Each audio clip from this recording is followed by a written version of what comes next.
Hello, how's it going? And today we're going to look at this thing right here, which is a electromechanical, I guess, metronome. It's called the Franz Metronome, and yeah, I forgot I had it, to be honest. I was doing a bit of rearranging to make space for cutting a hole in the wall for the Google counter the other day, and I came across a box that was full of stuff like this that were just from car boot sales and stuff like that. So this one, actually, Johnny handed it to me and then walked away without saying anything, so I guess it's mine. He hasn't asked for it since, so who knows. So the reason I'm doing a video on this is because when you hear it, it actually sounds quite clicky. It doesn't sound like a speaker in there. And even actually when you feel it, it feels like there is a definite click and a vibration, something electromechanical in there that's making the sound. It sounds really quite an acoustic sound. And comparing it to an old school, pendulum metronome, they don't sound the same, but they sound similar. This definitely doesn't sound like a bleepy bloopy speaker in there. And then I also realized I've never actually taken it apart. So on the outside, it has a plastic knob that actually falls into these slight indentations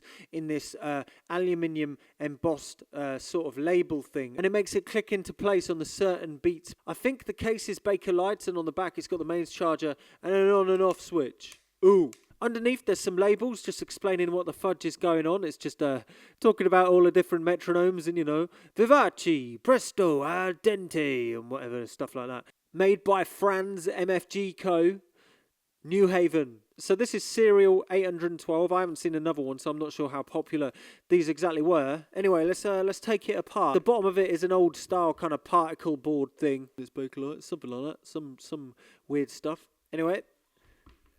Oh no. How are we gonna get this off? Oh, it's just, oh god. Okay.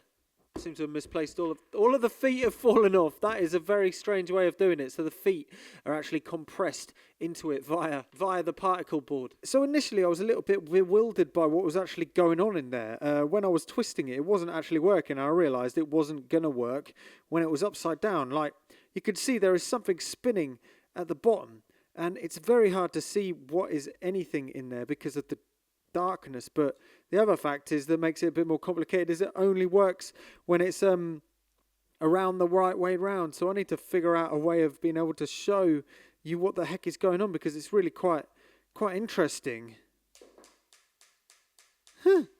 Hello, you are currently upside down, and that's so you can see what is actually happening whilst it is being done. So if I put this right here, you can hear it is beating, and now we can have a closer look at what is actually going on. So at the back, there's a motor with a plastic flywheel on it. And that flywheel actually has a cone on the top of it. And this cone, it gets thinner the further it gets up, and that'll make sense in a second. If you look closely next to it, there's a runner that has a cam on it right here. And this pushes a spring assembly that makes this beater beat the back of the Bakelite case. It's really hard to show you what's going on, and the annoying thing is the case is quite an integral part to the machine, so I'd have to build another case in order to show it, but maybe one day. I'll turn it on and I'll show you what happens.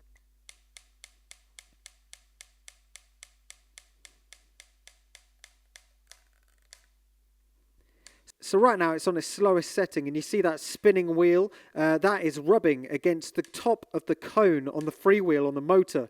That has the cam on it, and it's making the spring go up and down and beating it. The crazy thing is if you spin the knob on the front of a case, it moves this rubber wheel with the cam on it down the cone to make it move quicker because it's a larger gear ratio. Watch. And it speeds up. This is right at the bottom of the cone. This makes the fastest setting for the cam to do its thing. Actually, you can see this cam winds it up and then makes it click and stuff. This is the furthest out on the cone that is on the freewheel. And then I twist it, and even this crazy piece here that causes this to move that little puncher wheel.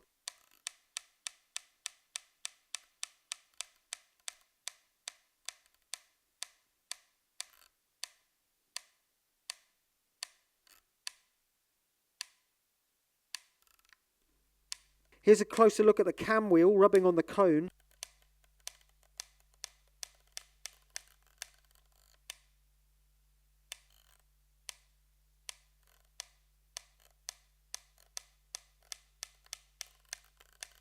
And the other thing to mention is it's keeping the tension between the two moving parts because of the weight of the freewheel on the motor. Hence why it doesn't work when it's upside down, because gravity isn't pushing down that freewheel and causing it to twist that cam. That's crazy, isn't it? I really love these electromechanical solutions. This was probably made before semiconductors and things like that were, sitting around and widespread. So maybe this was the most sensible way to do it. So this is the point where the motor replaced the spring assembly in the old, ticky-tocky pendulums.